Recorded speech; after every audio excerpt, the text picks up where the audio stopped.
All right. I have to make some assumptions. Welcome, everybody. Of course, this is Dr. Keith McNally. This is Conversations with Mitch Gray. I have to make the full assumption that we are live. However, at some point, some technology has got to say, yeah, you're live. And so we are live. Welcome, Mitch Gray. Welcome to Conversations with you. And so, as always, it's a Monday. And we do appreciate everybody giving us the grace for stepping back and enjoying our Labor Day. We are here in the USA. So wherever you are watching this conversations from, recognize that I'm here in Virginia and you are, God, where are you today? New Mexico. You're in New Yeah, Mexico. New Mexico. Yeah. Well, good. And so we are, this series is all about dealing with health, well-being, Mhm. mental illness, mental wellness. Uh, Lots of different umbrellas, probably under a big umbrella of I like to call wellness. But today, both of us are dealing with stressors, daily stressors. So not the big T trauma stressors that really Yeah. put us under, but easily things that go on in our lives. And when they accumulate, it tends to dampen the mood, darken the day, whatever you want to call hmm it. Now, I know I've got a couple of work things I got to take care of, and so there's other things going on. And now, my daughter, excuse me, I'm still probably getting over COVID. I don't know. Still got some remnants here. My day, and I'm no longer contagious because that was like 2 months ago that I tested positive. But my daughter, attends public school, and so I had to pick her up, and so she is homesick. hmm Ah, Yeah. which daily stressors can sometimes put Yeah. dampen the day, darken the day. So how do we deal with them? Is there any Yeah. kind of First, strategy? first of all, we all deal with them. And we were kind of talking about this before the show, and we've talked about it more in depth on this podcast that we do. But I like to look at it as a bank.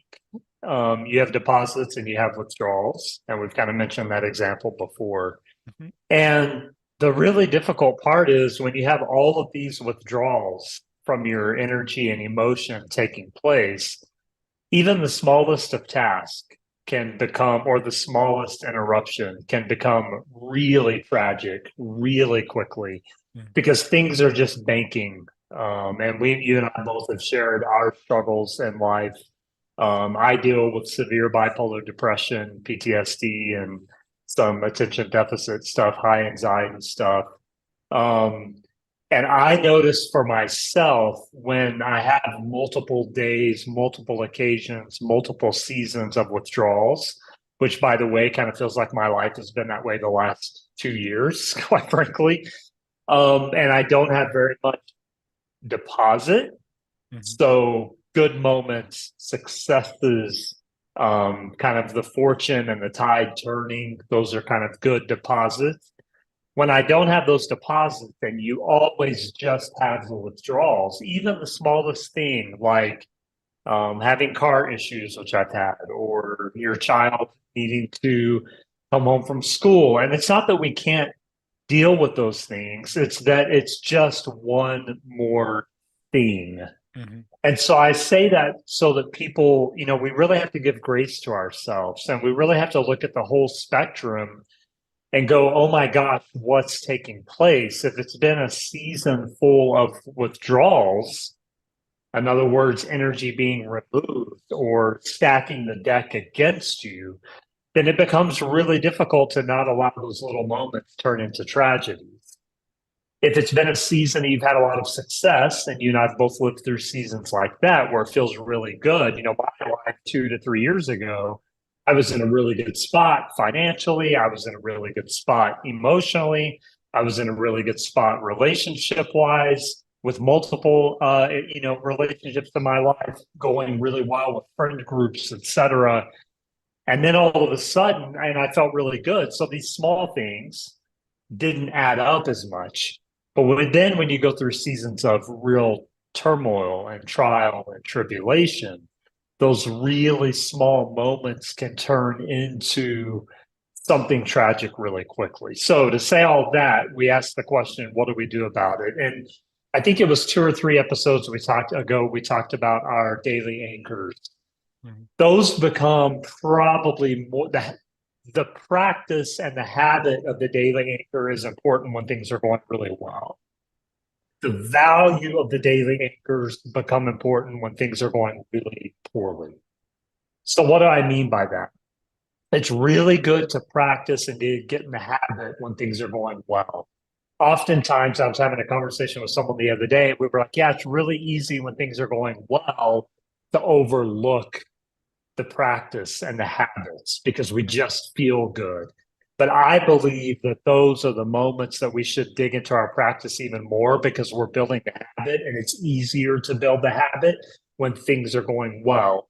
So that when things do go poorly and we're getting all of those withdrawals and our kid needs to come home from school and work isn't going great or we can't find work at all and our car's in the shop and things are just going really poorly, we've at least got those daily habits to turn to. And I know for me, to be honest, today's not going great. I woke up this morning, and sometimes when you're dealing with severe depression, you just wake up in a state of a depressed, and they don't know why. It just kind of happens. Mhm. I actually think it's because these moments are just stacked together where you're getting all these withdrawals. And so one tiny thing, and I've had small things in life that are kind of funny, like I can't find the towel that I want to use, and that becomes tragic. Or the shoes that I wanted to wear are dirty and not as clean as I want, and that becomes tragic. And so even those little kind of funny moments become very detrimental. Though that's when the daily habits are really, really important. And so for me, that is the answer is how do we combat all of this? It's keeping with those daily habits, sticking with your routine, having someone to talk to is very, very important to say, hey, today's not a great day. I really need some time. Can you give me some of your time so that I can just talk through this stuff? Those are a few things that you can do. And then I think the biggest thing is just, again, to give ourselves grace, to remind ourselves that it's going to be okay. It's just one moment. No moment is permanent. It's just a singular moment. And that really can kind of become the catalyst for kind of shifting our mindset. I know some of the anchors or the habits that are valuable to me, and one is always a must go to. So I am, I like to call myself an athlete, but people say athlete, oh, basketball, football, or something in the Yeah. pro genre area. No, I'm not a professional athlete, but I used to call myself an exerciser, and people don't really get that. What I'm Right. trying to say here is I'm an endurance athlete because I've now owned that space in terms of endurance hiking. Mm-hmm. Um, and this past weekend, I accumulated at 21 and 15 for me. So 36, Yeah. 36 accumulated miles, 36 and some change. Um, only because I'm training for the Appalachian Trail through hike in 2025. But I say all that to say, if I don't go out and in some way, Mm-hmm. shape, or form move my body, so I'm gonna I have now termed movement as the umbrella rather than being an athlete. I have to move my body. If I don't move my body, exercise in the gym, go out for, walk the dog, put that 20-pound, 30-pound pack on my back Mm-hmm. and go push 20, 15. And yesterday I specifically wanted to push 21. One day I'm going to push it to 30 because I think I can do it. But I say all that to say I've got to do that. That is a Mm-hmm. must anchor for me. And so whatever's going on in my life, whatever other stressors are out there, that seems to bring me back to center. And I use the word Yeah. center. It's kind of part of the community that I belong to, whether, manifestation or whatever you want to call it. Mm-hmm. When I could bring myself back to center, breathe in deep, focus, and then, visualize those 21 miles. I did it. I pushed Yeah. out 21 miles. Um, so is there a go-to anchor, like something that you got to do? And I Mhm. know you talked about getting up out of bed and getting dressed Mhm. are must, whatever else is going on in your life. I know that you put those two things in action. And so you could say throughout the day, well, at least I got up and I got Mhm. dressed. Yeah. Is there another like core anchor, something that you must do that keeps you in your center space?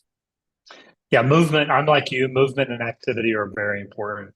Whether it's going to the gym or playing golf or playing basketball or walking. I usually go on 2 walks a day, one in the morning and one in the evening. So movement, getting outside is very valuable to me. Getting some sunshine and kind of connecting with nature is also very important. And I like to do fun things like going fly fishing and going hiking as well. And so it really is about movement, connecting. And I think what people miss oftentimes about moving the body is it truly does connect mind, body, soul. Hmm. And once people get involved with it and allow themselves to take part in that movement and activity, and if you're limited physically, you can still do things, something. Maybe that's just standing up and marching in place, or maybe it's just being in your chair and moving your arms, or whatever that your limitations allow you to do. I really encourage people to take part in movement because there's something that happens to our nervous system when we move our body, and it releases more oxygen into our bloodstream, and it creates more brain activity in different areas of the brain that you can only get through movement. And for some people, it's a challenging, like with you, hey, I want to go 30 miles next time. For me in the gym, it's, hey, I want to lift this much weight next time, or I want to see myself improve over the next 6 months. For going golfing, it's about not getting as frustrated and trying to hit the ball better and whatever that looks like when I'm playing that sport, which can be a very frustrating sport, but it's fun. And so for me, it is that. And the other thing for me is really, I also relate to food. And so it's about keeping my food organized, making sure I'm eating the things that my body needs and that make me feel good in the gym, but Mhm. also just in life in general. And, I think that becomes more important as we age. It's kind of proven that people of older generations, they don't get enough food, they don't get enough protein, they usually get bad carbs instead of the good carbs. And so, really, your food and your intake is your fuel. So, it's going to give you that opportunity and it affects your mental health. Food does. If all you do is drink caffeine a lot more than you should and eat a lot of carbs and don't get enough protein, that does mess with your chemical balance in your body and that messes with your brain and that messes with all this stuff about mental health and the emotions. And so it's really critical. So for me, those two things are very important. Another thing that I don't get enough of is a lot of this, what we're doing now, conversing with people. Hmm. And I know on days that I get more of that than on days that I don't, I can see a big difference. I think that human connection is really, really important. We have a common friend, Kevin Strauss, who talks about human connection all the time. And I think he's on to something. It's really, really, really important to have that human connection. So, And I'll grant you that because today's LinkedIn posts from my feed, I'm part of a group of people who are adamant about minimizing the impact of suicide on individuals, families, and communities. And so, at the time of this, well, this is live plus recorded. And so, in 2 weeks' time, I'm going to be in Raleigh, North Carolina, as part of the Ignite the Spark event. And I'll put that link in the description of this live recording. And so there's a group of people, Cheyenne Kramer, her husband Donald, and of course Richard Mabe are the core infrastructure along with me. And there's a few other people who are putting on and hosting this event. Um, one of the things that we've targeted is, or one of the group of people that we're targeting is veterans, and I'm a veteran. I'm a U.S. Marine combat veteran, from way back in the day. And one of the things that of the studies being done is those military service members who transition out and become veterans, those first 12 months are so critical to the success or failure of pretty much that veteran's life there on after. Yeah. So it doesn't Yeah. matter if you've served 5 years, 25 years, within that first 12 months of leaving the service, you have to re-identify with a purpose, an identity, because everything that you've known is now being, well, you're leaving it. So being a service member is an identity, purpose, serving your country or whatever format that is. It's your purpose. But you also have this camaraderie of people that are Mhm. in like mind, like spirit, Mhm. platoon, wherever you are, battalion, doesn't matter. And so Yeah. you lose all of that. And so that was one of my target, ideas today is we lose that community component, that friendship component, that tribe, whatever you want to call it. And Kevin Strauss jumps into that conversation. And so very much so that when you lose it, it's so hard to figure out how to regain it. And so yeah, I totally agree with you because after my fifth suicide attempt back in 2021, for whatever reason, and it wasn't even conscious, I started reaching out to people just to have conversations. And so from all Mhm. those conversations, we're having this conversation. So Mhm. I totally get it. So where do you find those people, Mitch? Where do you find the people to have those really needed conversations, if not daily, at least regularly? Yeah. Yeah. And it can be a struggle. It can, depending on what your likes and dislikes are in life and what you enjoy doing. I can't relate to that military wise. I've worked with many, many, many military people who have expressed to me over the years that probably the greatest challenge is replicating what they had Mhm. connection wise, having a team, having a group of people, a community. You talk to ex-athletes who played, athletics at a high level. It's the same. For me, it was when I left the church world because I left a massive friend group and massive connections and an identity. That was my identity. Being a pastor, it was what I always wanted to do. It was what I had my heart set on. And when I made the decision to leave all of that, I'm still dealing with it to this day, years, decades later, because it's just really challenging to replicate that. I think a few ways that people can connect, though, you're a prime example of someone who's done it through social media. You've really found connections all over the world and communities all over the world through your work on social media. So that is a great way. We have access to the world.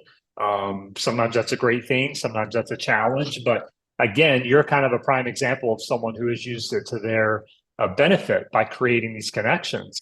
I think social settings, if someone does go to a religious institution, whether that's a church or a synagogue or a worship center or something like that for community, there's everything right with that. Just to go find community with people that may have common belief systems. That's a starting point.